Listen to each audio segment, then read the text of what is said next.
What's up, guys? Welcome back to the channel. In this series of videos here, we're going to create a playlist. It's going to be about 5 or 6 videos long, and we're going to specifically talk about food plots for beginners. If you guys are new to the channel, please be sure to subscribe, click that bell notification so you guys never miss a video.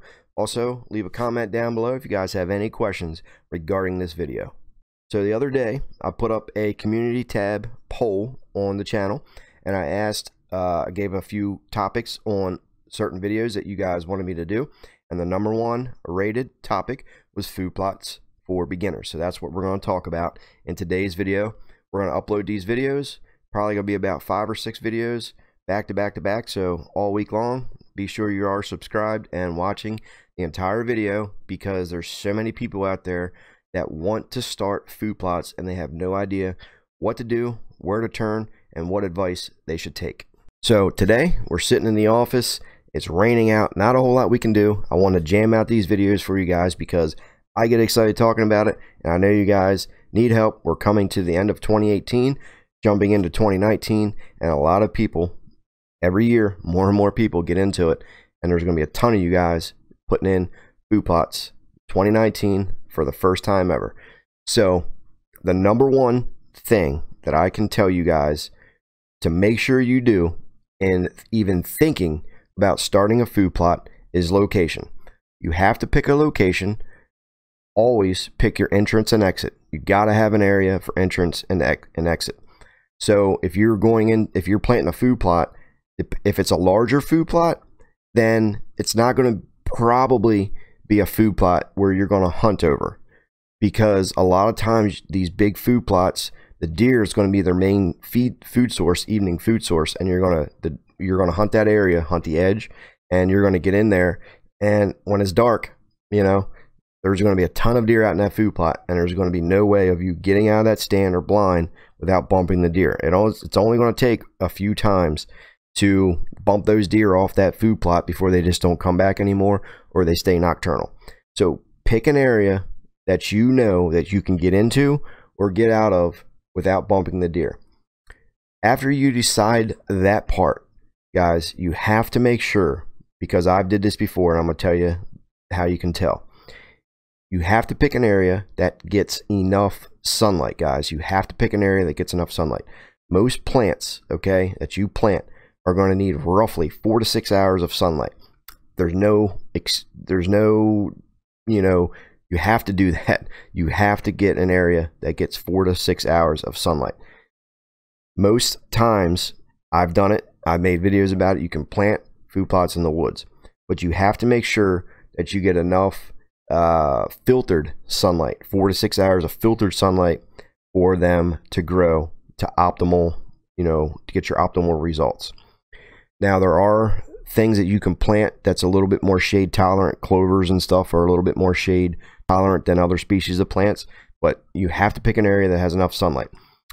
A way to tell if you don't get enough sunlight on your plants, what will happen is you'll plant it. No matter if you have a perfect pH, nutrients in the soil, you don't get enough sunlight, what will happen is that plant will grow 4 to 6 inches tall somewhere in that area, and what will happen is it'll have heavy tops.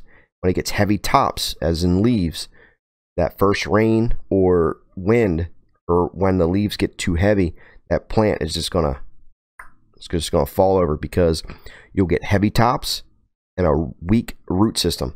That's a #1 way to tell if you guys don't get enough sunlight. You'll get heavy tops and a weak root system.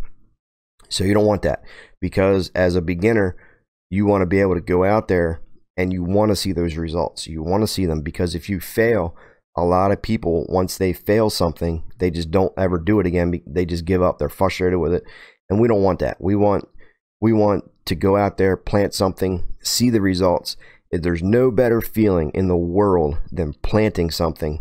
When you're a hunter, you're planting, even a farmer, and you're planting something, and you watch it grow, and you see that first deer take a bite of that plant. It's just a huge internal feeling of like greatness. It's so happy, because as soon as that deer takes that bite, you know that that animal is benefiting from what you created. So Pick an area that gets enough sunlight. Okay, like I just mentioned, you'll get heavy tops and weak root system. We don't want that.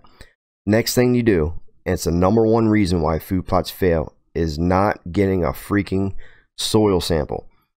People in general, friends, people, you know, some of you guys will message me and say, hey man, you know, I planted this food plot, it didn't grow, or you know, it just looked crappy. You know, what went wrong? And I say, well, did you get a $14 soil sample? No, I didn't get a soil sample. Well, why? Guys, when you're planting a food plot, you have to get a soil sample. I just learned this the other day, but it's a tip for you guys.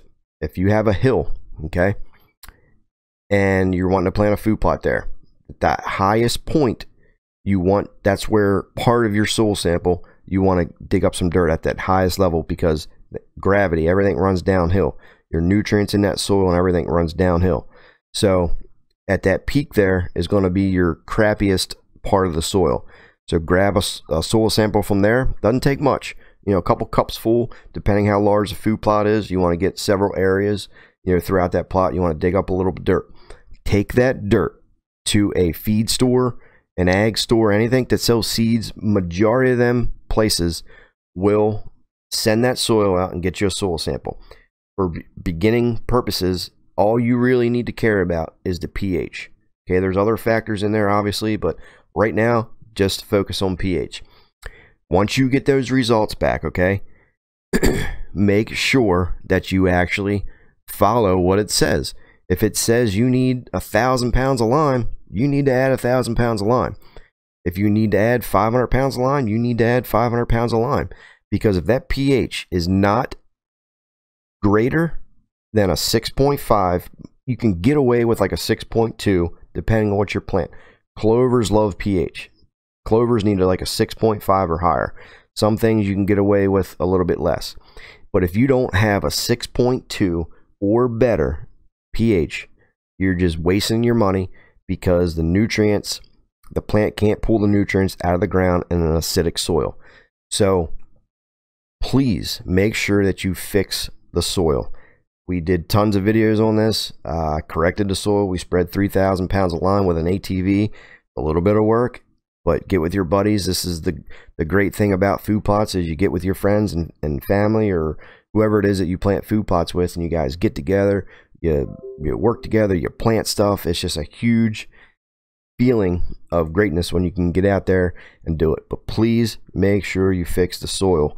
If you don't fix the soil with the correct pH, you're going to have a failed food plot. You're going to feel disappointed. You're going to feel run down, and you're going to have no idea what went wrong, because you didn't want to spend the extra $14 for a soil sample.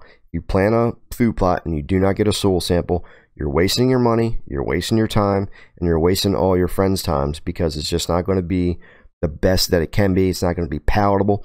Yeah, it could grow. You know, you could have a crappy pH and it could grow, but it's not going to be palatable. You're going to have a standing food plot there, and the deer majority of times aren't going to eat it, because it's not sweet to them. You know, when you have a sour soil, acidic soil, that plant's not going to be able to suck the nutrients out of the ground. So the deer are just not going to prefer it. So you're going to spend all this money planting it, your time and energy and gas money getting there, and the deer just are not going to focus on that food plot because you have an acidic soil. So please correct that pH, and then tomorrow we're going to talk the next step into planting a food plot for beginners. If you guys enjoyed this video, please smash the thumbs up button, leave a comment down below. I reply to everybody's comment, and I'll see you guys tomorrow.